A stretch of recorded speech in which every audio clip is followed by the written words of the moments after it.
प्रभू येशू ख्रिस्ताच्या गोड आणि पवित्र नावामध्ये आपणा सर्वांचं स्वागत.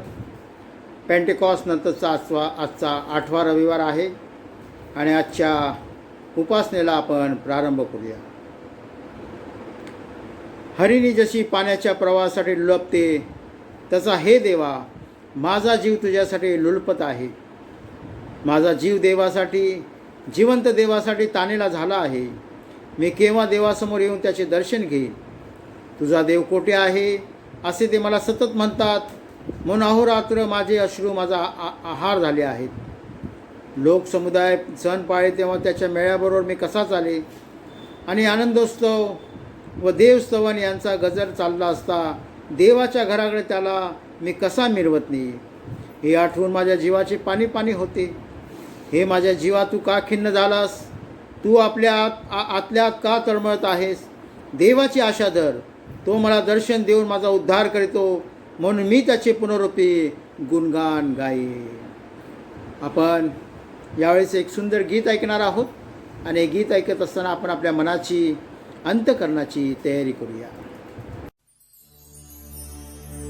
अतिमधुरम अतिमनोहरम सर्वोत्तम सुखदायकम अतिपवित्रम येशुनाम येशुनाम येशुनाम श्रेष्ठतम फलदायकम.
To you in Jesus' name, salvation in no other name.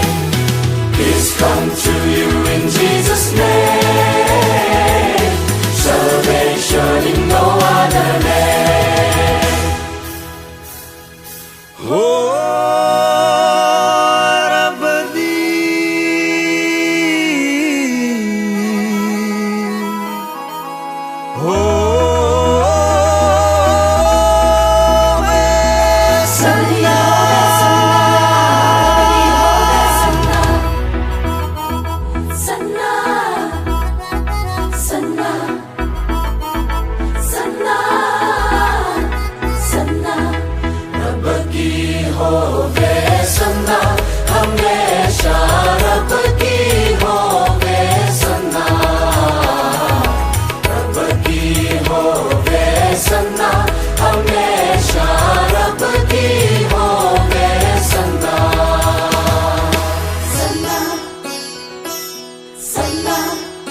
होवे सन्ना सारे मिलकर ताली बजाओ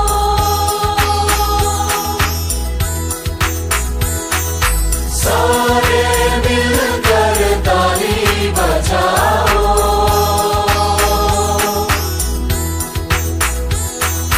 गाओ रब की सन्ना गाओ रब की सन्ना हमेशा रब की होवे सन्ना रब की होवे सन्ना हमेशा रब की होवे सन्ना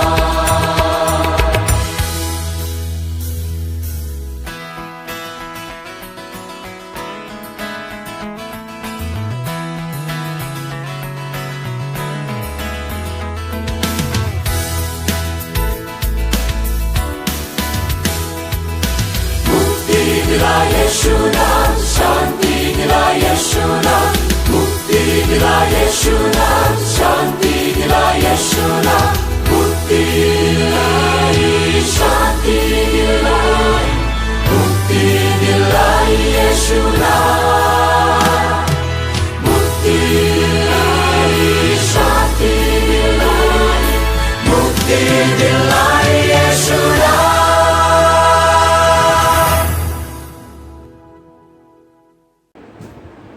आपल्या प्रभू येशू ख्रिस्ताची कृपा, देवाची प्रीती आणि पवित्र आत्म्याची सहभागिता तुम्हा सर्वांसह असो आणि तुझ्या आत्म्यासाठी असो. आपण प्रार्थना करू. हे सर्वसमर्थ देवा, तुझ्यापुढे सर्व अंतकरणे उघडी आहेत. तुला सर्व इच्छा माहीत आहेत आणि तुझ्यापासून कोणतीही गुप्त गोष्ट छपून राहत नाही.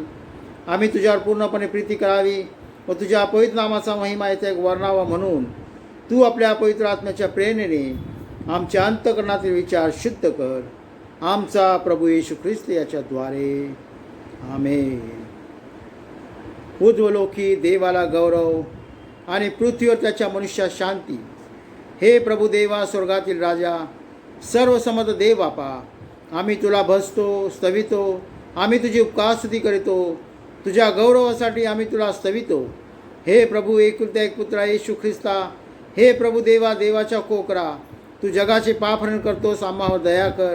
तू देव पित्याच्या उजवीकडे बसला आहेस. आमची प्रार्थना मान्य करून घे, कारण तूच मात्र पवित्र आहेस, तूच मात्र प्रभू आहेस, तूच मात्र हे येशू ख्रिस्ता पवित्र आत्म्यासहित देव पित्याच्या गौरवात परात्पर आहेस. आमेन. आपण प्रार्थना करू.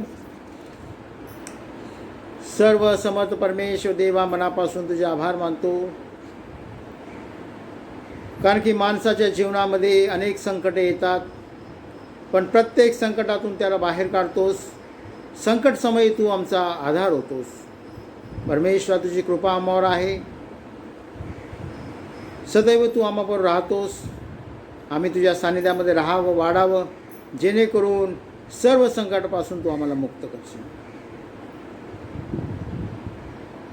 येशू ख्रिस्त आमचा प्रभू याच्याद्वारे.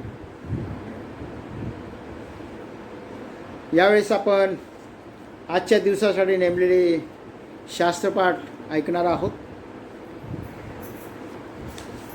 पहिला शास्त्रपाठ दुसरे राजे, जुन्या करारातून दुसरे राजे याचा 18वा अध्याय आणि 28 ते 30, नंतर 35 आणि 19वा अध्याय 1 ते 7 वचने. त्यानंतर दुसरा शास्त्रपाठ आहे तो प्रेषितांची कृत्य, 4था अध्याय 23 ते 31 वचने. ही वचने आपण घरीच वाचणार आहोत. सर्वांनी मनपूर्वक हे शास्त्रपाठ वाचायचे आहेत. यावेळेस आपण एक गीत ऐकूया. ख्रिस्त माझा राहे जेथे, तेच माझे मंदिर, नित्य सेवावे ख्रिस्ता ते, हाच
आजच्या दिवसासाठी नेमलेला शुभवर्तमान, निवडलेलं शुभवर्तमान आपण ऐकणार आहोत.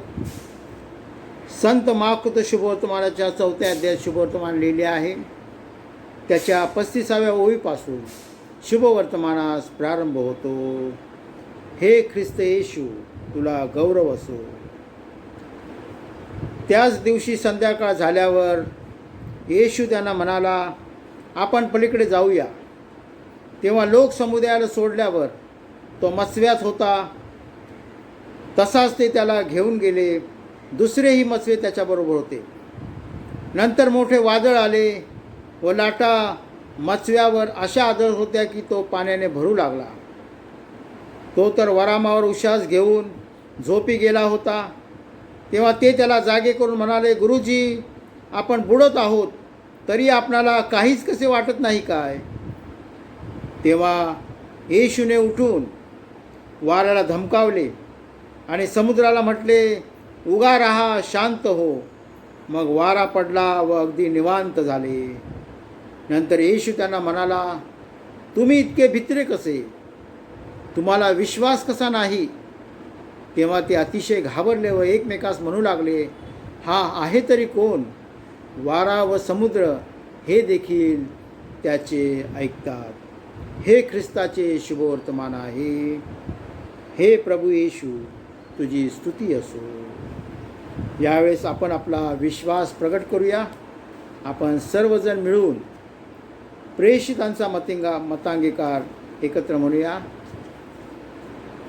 सर्व समर्थ एकच देव जो पिता, आकाश व पृथ्वी यांचा उत्पन्न करता, त्यावर मी विश्वास ठेवितो. आणि येशू ख्रिस्त त्याचा एकुलता एक पुत्र, आमचा प्रभू, जो पवित्र आत्म्याच्या योगाने गर्भरूप झाला, कुमारी मरियाईपासून जन्मला, ज्याने पंत पिलाताच्या वेळेस दुःख भोगले, ज्याला वधस्तंभ दिले, जो मरण पावला व ज्याला पुरले, जो अधोलोकात उतरला, तिसऱ्या दिवशी मेल्यातून पुन्हा उठला, स्वर्गात चढला आणि सर्व शक्तिमान देव जो पिता त्याच्या उजवीकडे बसला आहे. तेथून जिवंतांचा मेल्यांचा न्याय करायला जो येणार आहे, त्यावर मी विश्वास ठेवतो. पवित्र आत्मा, पवित्र सार्वत्रिक मंडळी, पवित्रांची सहभागिता, पापांची क्षमा, देहाचे पुनरुत्थान आणि सनातन जीवन याविषयी मी विश्वास धरितो. आमेन. मंडळीसाठी काही जाहिरात आहेत. सर्वप्रथम भक्तीस आलेल्या सर्व भक्तगणांचे प्रभू येशू ख्रिस्तामध्ये मी स्वागत करतो. आपणा सर्वांना ठाऊक आहे की कोविड-19 या महामारीमुळे सर्व धार्मिक स्थळे बंद आहेत आणि या चर्चमध्ये जाऊन आपण एकत्र यावं, प्रार्थना करावी यासाठी शासनाकडून आपल्याला निर्बंध लावलेले आहेत. पण तरीही आपली भक्ती बंद नाही. आपली प्रार्थना, भक्ती, उपासना आपल्याला नियमितपणे करायची आहे. जो प्रभूचा वार आहे त्या दिवशी आपण पूर्णतः प्रभूला वेळ देणं गरजेचं आहे. त्यामुळे ऑनलाईन भक्ती आपण घेणार आहोत आणि या ऑनलाईन भक्तीमध्ये आपण सर्वांनी न विसरता नियमितपणे सहभागी व्हायचं आहे. आपणा सर्वांना ठाऊक आहे की 15 जुलै 2021 पासून माझी आपल्या मंडळीवर नेमणूक झालेली आहे. मुंबई धर्मप्रांत बिशप आणि एक्झिक्युटिव्ह कमिटी त्यांनी आपल्या मंडळीवर प्रेसिडेंट इन्चार्ज म्हणून माझी नेमणूक केलेली आहे. त्या मंडळीला माझी हीच विनंती आहे की आपण सर्वांनी मला सहकार्य करावं आणि मंडळीच्या सर्वांगी आणि आध्यात्मिक वाढीसाठी आपण एकत्र येऊन कार्य करणं हे अतिशय महत्त्वाचं आहे. कारण की ज्यावेळेस आपण एकत्र येतो, प्रार्थना करतो, त्यावेळेस प्रभू येशू ख्रिस्त आपल्याला सामर्थ्य देतो आणि त्यामुळे आपण एकत्र राहणं गरजेचं आहे. तसंच सर्वांना विनंती आहे की आपण आजचा रविवार ठीक आहे, पण पुढील रविवारपासून सर्वांनी भक्तीमध्ये सहभागी व्हायचं आहे. प्रार्थना करणं, शास्त्रपाठ वाचन किंवा गीत गाणे यामध्ये सर्वांनी सहभागी व्हायचं आहे. मी शास्त्रपाठ पाठवत जाईन. प्रार्थना गीत जे आहे, कोणाला जर गायचं आहे तर त्यांनी नावं पाठवायची आहेत आणि मग रेकॉर्डिंग करायची. मोबाईल असा आडवा ठेवायचा, लँडस्केप पोझिशनमध्ये आडवा ठेवायचा, रेकॉर्डिंग करायची आणि जे तुम्ही रेकॉर्ड केलेलं आहे व्हिडिओ शास्त्रपाठाचा, प्रार्थनेचा, गीत गायल्याचा तोच व्हिडिओ मला पाठवायचा आहे व्हॉट्सअपवर, जेणेकरून मग आपण ते एकत्र करून मग एकत्र भक्ती आपली होऊ शकते. तर मंडळीला विनंती आहे की आपण सर्वांनी यामध्ये मला संपूर्ण सहकार्य द्यायचं आहे, जेणेकरून आपली भक्ती जी आहे, जशी रविवारी आपण भक्ती करतो तशीच भक्ती आपण ऑनलाईन करायची आहे. भक्तीमध्ये खंड पडू द्यायचा नाही आहे, त्यामुळे भक्तीमध्ये सर्वांनी सहभागी होणं गरजेचं आहे. त्याचप्रमाणे आपण प्रार्थनेमध्ये राहणं गरजेचं आहे. आपण चर्चसाठी प्रार्थना करायची आहे, आपले चर्चचे सभासद त्यांच्यासाठी प्रार्थना करायची आहेत, आपल्या मंडळीमध्ये जे आजार आहेत त्यांच्यासाठी प्रार्थना करायची आहे. यावेळेस 10वीचे रिझल्ट देखील लागलेले आहेत, सर्व मुलांसाठी प्रार्थना करायची आहे. त्यांचं कॉलेजचं शिक्षण आणि पुढील शिक्षण त्यासाठी देखील आपल्याला प्रार्थना करायची आहे.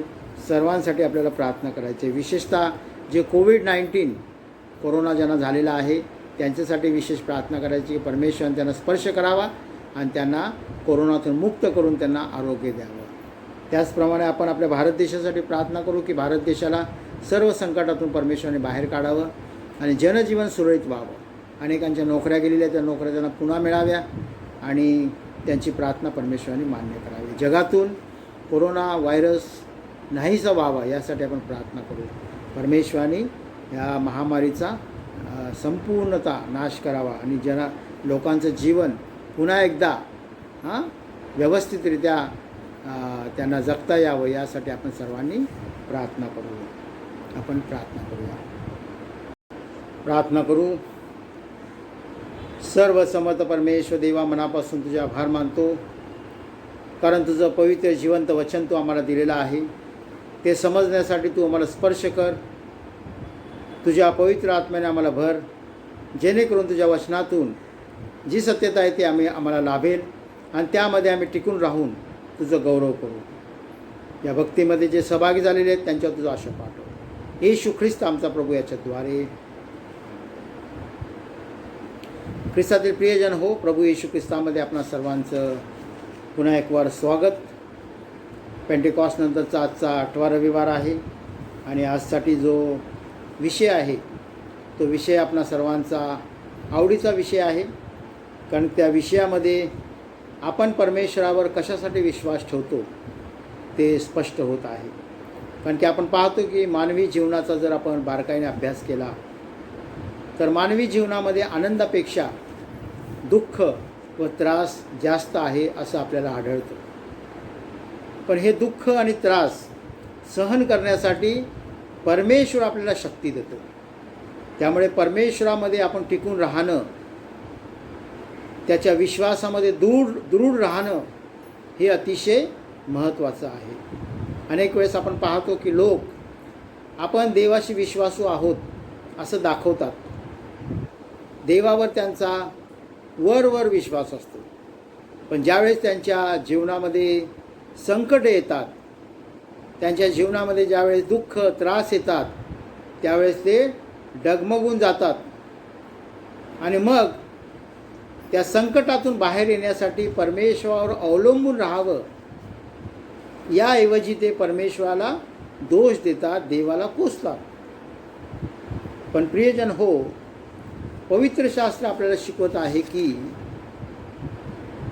ज्या वेळेस आपल्यावर संकट येतं आणि त्यावेळेस आपण परमेश्वराला शरण जातो, त्यावेळेस परमेश्वर त्या संकटातून आपल्याला बाहेर काढतो. पवित्र शास्त्रामध्ये आपण पाहतो की अनेक उदाहरणं आहेत की त्या उदाहरणामध्ये परमेश्वर आपल्याला दाखवून देत आहे की मानवावर आलेल्या संकटामध्ये परमेश्वर त्यांचा सहाय्यकर्ता झालेला आहे आणि परमेश्वराने त्यांना बाहेर काढलेला आहे. पण आपण परमेश्वरावर विश्वास ठेवणं आणि परमेश्वराच्या सान्निध्यामध्ये राहणं हे अधिक महत्त्वाचं आहे. आजचे जे तिन्ही शास्त्रपाठ आहेत अतिशय सुंदर शास्त्रपाठ आहेत.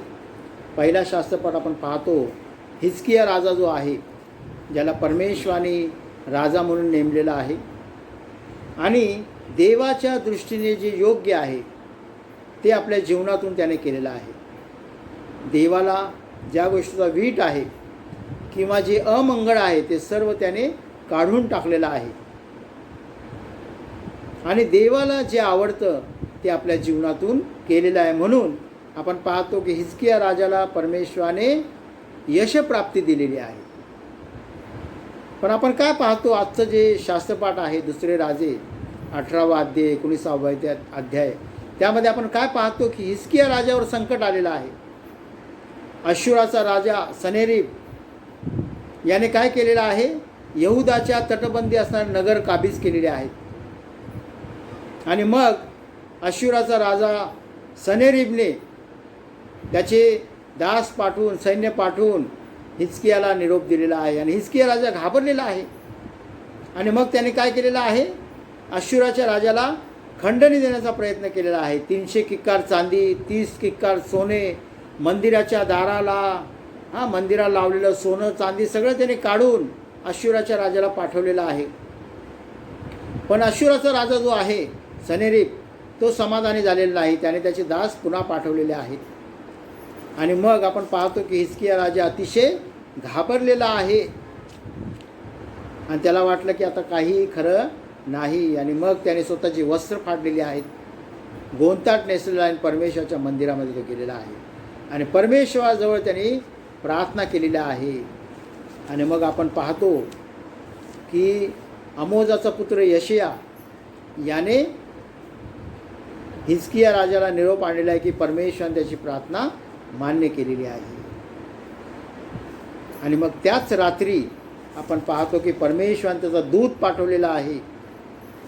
आणि अश्शूरी सैन्य जे आहे 1,85,000 लोकांचा एकाच रात्री काय केलेला आहे, त्यांना मारून टाकलेला आहे. आणि ज्यावेळेस अश्शूराचा राजा सनेरीब सकाळी बाहेर आलेला आहे, त्याने काय पाहिलं, प्रेतेच्या प्रेते पडलेले आहेत.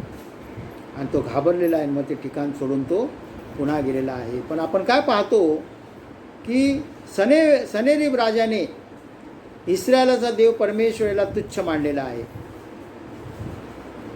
त्याच्या विरोधात तो बोललेला आहे, त्याला कमी लेखलेला आहे आणि त्याचा उपमर्द केलेला आहे, असं या ठिकाणी म्हटलेलं आहे. आणि मग आपण काय पाहतो की याच राजाला त्याच्या देवासमोर, त्याच्या देवाची तो प्रार्थना करत आहे,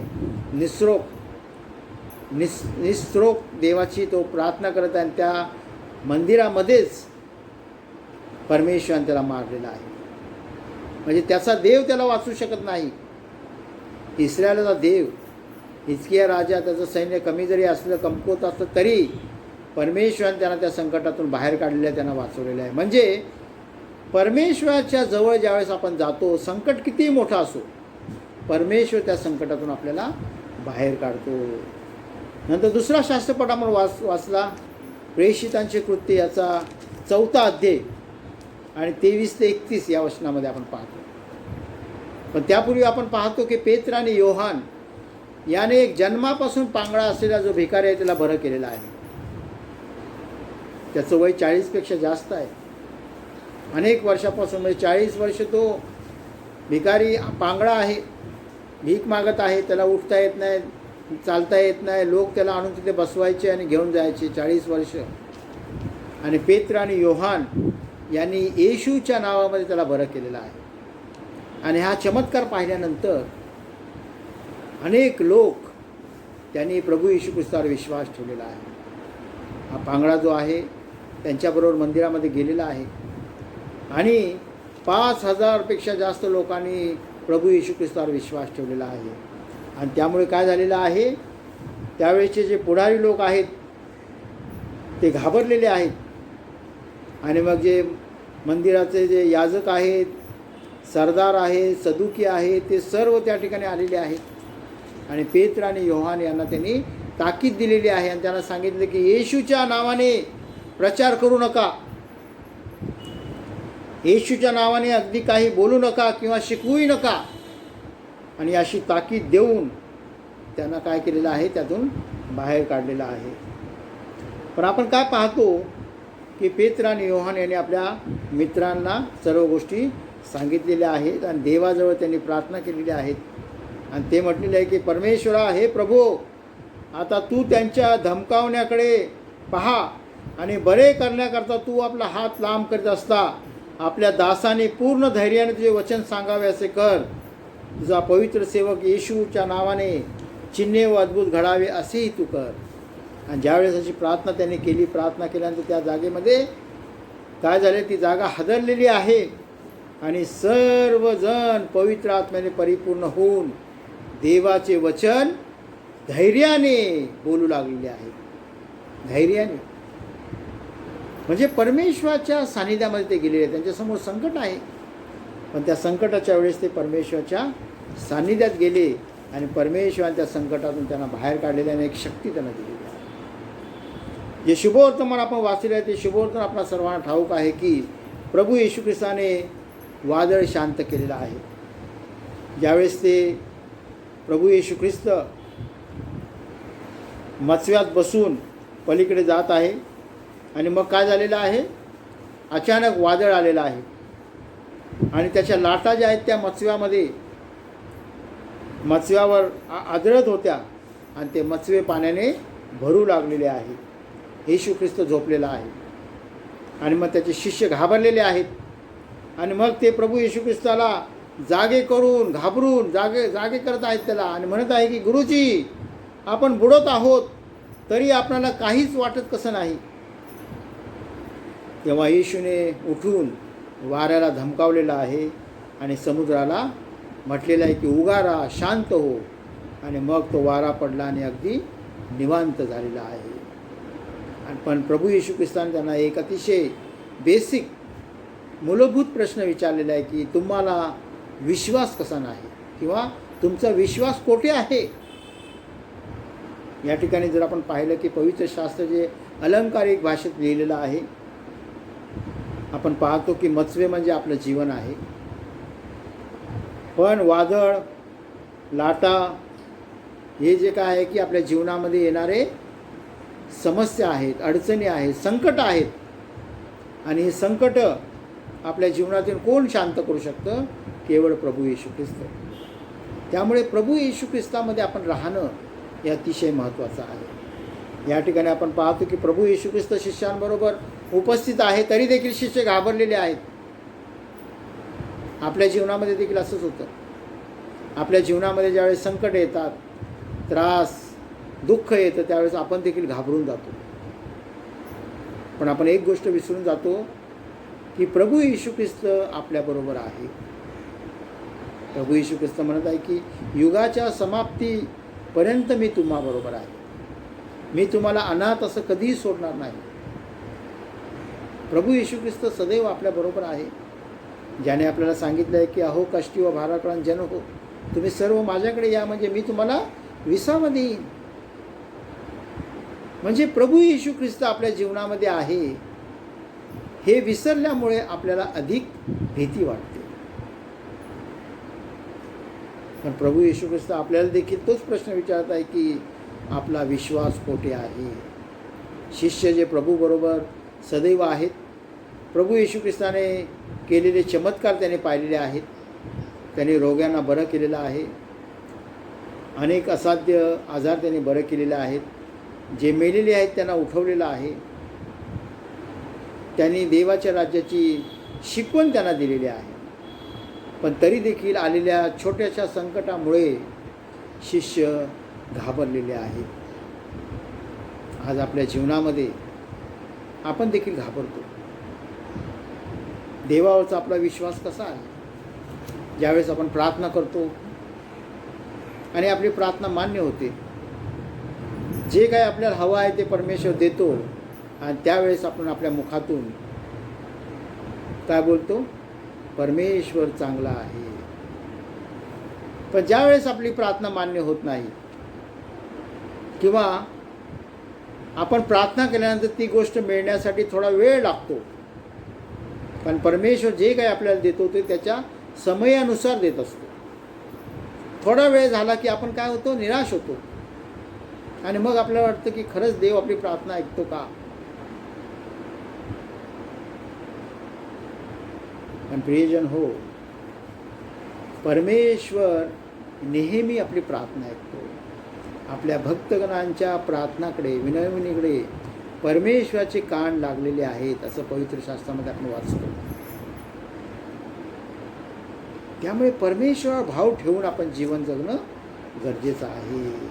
आजचा जो विषय आहे त्या विषयामध्ये काय म्हटलेलं आहे, संकट समयी परमेश्वर आपला आधार असतो. मानवाच्या जीवनामध्ये संकट येतात, पण या संकट समयी देवच आपला आधार असतो. सर्व संकटातून परमेश्वरच आपल्याला बाहेर काढतो.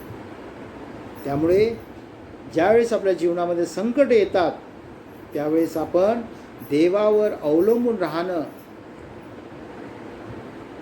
देवाचं सहाय्य आपल्याला प्राप्त व्हावं यासाठी सदैव त्याच्यावर विश्वास ठेवून राहणं गरजेचं आहे.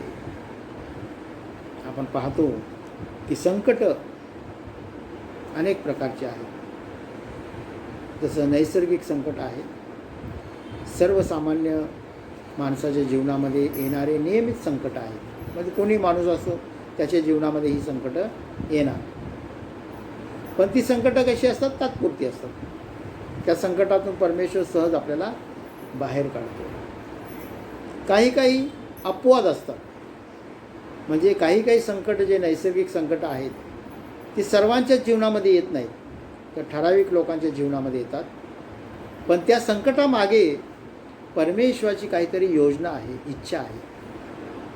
त्या संकटातून परमेश्वर आपल्याला काहीतरी शिकवत आहे. जसं आपण इस्रायल लोकांचा इतिहास पाहतो की त्यांच्या जीवनामध्ये अनेक संकट आलेले आहेत, पण त्या संकटातून परमेश्वराने त्यांना दाखवून दिलेलं आहे की या सर्व संकटातून सोडवण्यासाठी परमेश्वर समर्थ आहे. म्हणजे आपल्याला शिकवण्यासाठी किंवा आपल्यामध्ये सुधारणा होण्यासाठी देखील आपल्या जीवनामध्ये संकट येतात, पण या सर्व संकटातून परमेश्वर आपल्याला बाहेर काढतो. दुसरा प्रकार जो आहे तो अनैसर्गिक संकट जे आहेत. अनैसर्गिक म्हणजे मानवनिर्मित. जसं आता सध्या कोविड-19 आहे, कोरोना व्हायरस आलेला आहे, मानवनिर्मित आहे आणि तो जगभर पसरलेला आहे. आणि मानवनिर्मित व्हायरस असल्यामुळे त्याला बाहेर काढणं फार अवघड जात आहे. व्हायरस तर येतात, बॅक्टेरिया व्हायरस हे सतत येत असतात, पण त्यातून आपण बरे होतो. पण हा व्हायरस किती दिवस झाले मानवनिर्मित. अशी संकट देखील आपल्या जीवनामध्ये येतात, मानवनिर्मित संकट. पण तरी देखील संकट कितीही मोठं असो, जर आपण परमेश्वरावर विश्वास ठेवून प्रार्थना करत आहोत तर परमेश्वर या सर्व संकटातून आपल्याला बाहेर काढतो. त्यामुळे संकट आपल्या जीवनामध्ये येणार, पण या संकटातून बाहेर पडण्यासाठी आपण परमेश्वराच्या सान्निध्यामध्ये राहणं, त्याची प्रार्थना करणं हे अतिशय महत्त्वाचं आहे. संकट जे आहेत ते बाह्य संकट आहेत आणि अंतर्गत संकट आहेत. बाह्य संकट जे आहेत त्यामध्ये परमेश्वर काय करतो, आपल्या सेवकांना भक्कम करतो, आपल्या सर्व लोकांना एकत्र करतो. जसं छळ झालेला आहे, बाह्य संकट. ज्यावेळेस ख्रिस्ती लोकांचा छळ झाला त्यावेळेस सर्व ख्रिस्ती लोक विश्वासामध्ये एकत्र होते आणि परमेश्वर ते संकट सहन करण्यासाठी त्यांना शक्ती देत होता, त्यांना आनंद देत होता. सदैव तो त्यांच्याबरोबर राहत होता, त्यांच्या प्रार्थना ऐकत होता आणि त्यांना कोणत्याच गोष्टीची कमी परमेश्वर कधीही पडू देत नव्हता. बाह्य संकट. पण अंतर्गत संकट देखील आहेत. अंतर्गत संकट म्हणजे काय, मंडळांमध्ये असणारे वादविवाद, भांडणं. आज मंडळांमध्ये काय आहे, हेवे दावे आहेत, प्रीती नाही आहे ना. ख्रिस्ती धर्म याचा अर्थ काय, ख्रिस्ती धर्म याचा अर्थ प्रीती करणं. जर आपण सर्व चर्चेसकडे जर पाहिलं तर चर्चेसमध्ये आहे का प्रीती. आता जवळजवळ 20 वर्ष मला पाळक म्हणून सेवा करून झालेली आहेत. 20 वर्ष मी सेवा करत आहे. लहानपणापासून मी ऑल्टर बॉय म्हणून सेवा केलेली आहे. पोस्ट ग्रॅज्युएशन मी केलं. रेमंड या ठिकाणी मी 3 वर्ष सेवा केली. बँगलोर या ठिकाणी मी बॅचलर ऑफ डिव्हिनिटी 4 वर्षाचा कोर्स असतो आफ्टर ग्रॅज्युएशन. आणि त्यानंतर 20 वर्ष मी सेवा करत आहे. आणि प्रत्येक मंडळांमध्ये मी हेच पाहिलं की त्या मंडळांमध्ये काय आहे, वाद आहे, भांडणं आहे, हेवेदावे आहे, प्रेम नाही आहे. पण जर आपण ख्रिस्ताचे आहोत तर ख्रिस्ताने दिलेली जी आज्ञा आहे, एकच आज्ञा आहे की तुम्ही एकमेकांवर प्रीती करा. आणि जर तुम्ही माझ्या प्रीतीमध्ये आहात तर इतर लोक ओळखतील की तुम्ही माझे शिष्य आहात. आणि जर आपल्यामध्ये प्रीती नाही तर आपण प्रभू येशू ख्रिस्ताचे शिष्य कधीही होऊ शकत नाही. कारण पवित्र शास्त्र आपल्याला सांगते की देव प्रीती आहे आणि जो प्रीतीमध्ये राहतो तो देवामध्ये राहतो आणि देव त्याच्यामध्ये राहतो. पहिले योहान याचा 4 अध्याय 16 वचन आहे की देव प्रीती आहे. त्यामुळे अंतर्गत संकट जी आहेत ती फार भयानक आहेत आणि त्यामुळे मंडळीचा नाश होत आहे. पण या संकटातून देखील बाहेर येण्यासाठी आपण परमेश्वराला शरण जाणं हे अतिशय महत्त्वाचं आहे. परमेश्वराच्या सानिध्यामध्ये राहणं गरजेचं आहे आणि परमेश्वरच सर्व संकटातून आपल्याला बाहेर काढणार आहे. त्यामुळे संकट आपल्या जीवनामध्ये आहेत, पण या सर्व संकटातून बाहेर येण्यासाठी आपण परमेश्वरावर अवलंबून राहणं गरजेचं आहे. पवित्र शास्त्रामध्ये आपण पाहतो की देवाचे जे पवित्र जन आहेत त्यांच्या जीवनामध्ये अनेक संकट आलेले आहेत. कारण की ज्यावेळेस आपण देवाच्या मार्गाने चालतो, प्रामाणिक जीवन जगतो, सत्य मार्गाने चालतो, त्यावेळेस आपल्या जीवनामध्ये पावलोपावली संकट आहे. पण हे संकट सहन करण्यासाठी, या संकटांना सामोरं जाण्यासाठी परमेश्वर आपल्याला शक्ती देतो. परमेश्वर स्वतः आपल्याबरोबर राहतो. त्यामुळे संकट आली म्हणून आपण घाबरून जायचं नाही, कारण की प्रभू येशू ख्रिस्त आपल्याबरोबर आहे. त्यामुळे जर आपण देवामध्ये आहोत तर आपल्या जीवनामध्ये संकट आहेत. आणि जर आपल्या जीवनामध्ये संकट आहेत तरच आपण देवाचे लोक आहोत. जर आपल्या जीवनामध्ये संकट नाहीत तर आपण देवाचे लोक होऊ आहोत की नाहीत हे मला ठाऊक नाही. पण एक गोष्ट मला माहिती आहे की पवित्र शास्त्रात आपण पाहतो की मोशेने देखील त्याचा राजदरबार सोडून लोकांबरोबर दुःख भोगावं हे त्यांनी पसंत केलेलं आहे. प्रभूचे शिष्य पहा, त्यांनी देखील वेळोवेळी त्रास संकट सहन केलेले आहेत. जसं प्रभू येशू ख्रिस्ताने त्यांच्यासाठी प्राण अर्पण केलेलं आहे, तसं शिष्याने देखील प्रभूसाठी आपलं प्राण दिलेलं आहे. सर्व शिष्य रक्तसाक्षी झालेले आहेत.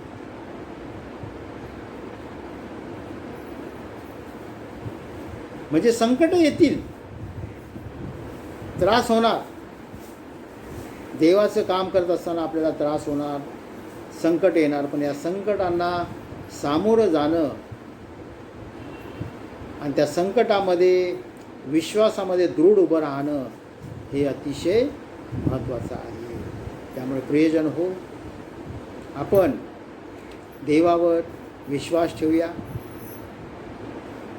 देवाला आवडणारं जीवन जगूया, जेणेकरून परमेश्वर सर्व संकटातून आपल्याला बाहेर काढेल आणि आपल्याला त्याची शांती आणि आनंद येईल. आपण प्रार्थना करूया. सर्व समर्थ परमेश्वर देवा, मनापासून तुझे आभार मानतो, कारण तुझ्या वचनातून ती सत्यता आम्हाला दिलेली आहेस की आमच्या जीवनामध्ये येणाऱ्या प्रत्येक संकटातून तू आम्हाला बाहेर काढतो. तुझी शांती, तुझा आनंद आम्हाला देतो.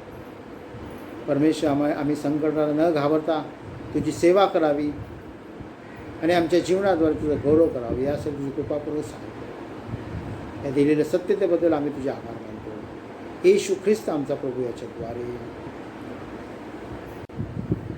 प्रभूची प्रार्थना आपण सर्वजण मिळून म्हणूया. हे आमच्या स्वर्गातील बापा, तुझे नाम पवित्र मानले जाओ, तुझे राज्य हो, जसे स्वर्गात तशी पृथ्वीवरी तुझ्या इच्छेप्रमाणे हो. आमची रोजची भाकर आज आम्हास दे, आणि जसे आम्ही आपल्या अपराधांची क्षमा करतो तसेच तू आमच्या अपराधांची क्षमा कर. आणि आम्हास परीक्षिता नको तर आम्हास वाईटापासून सोडू, कारण की राज्य, सामर्थ्य आणि गौरव ही सर्व काळ तुझीच आहे. आमेन. प्रभूचा आशीर्वाद आपण स्वीकारू. सर्व बुद्धी सामर्थ्य प्रकारे देवान दिलेली शांती तुमची अंतःकरणे व मने देव त्याचा पुत्र आपला प्रभू येशू ख्रिस्त याच्या ज्ञानात प्रीती राखो आणि सर्व समर्थ देव पिता, पुत्र आणि पवित्र आत्मा यांचा आशीर्वाद तुम्हावर असो आणि सदा सर्वदा तुम्हास राहो. आमेन. मंगला हे प्रेमला स्तवने अर्पितो तुला तव पदी दे आसरा आम्हाला विश्वंभरा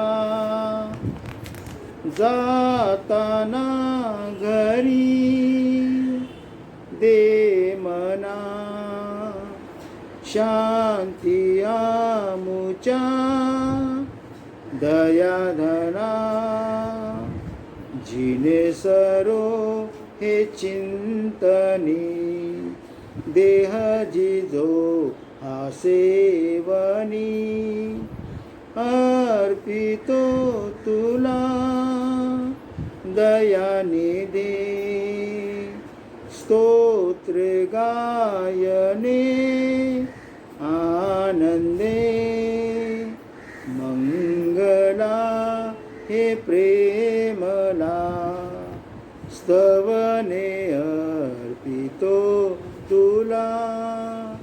आमेन. प्रभूची शांती तुम्हाबरोबर सर्व काळ असो. आणखी तुझ्या आत्मेसाठी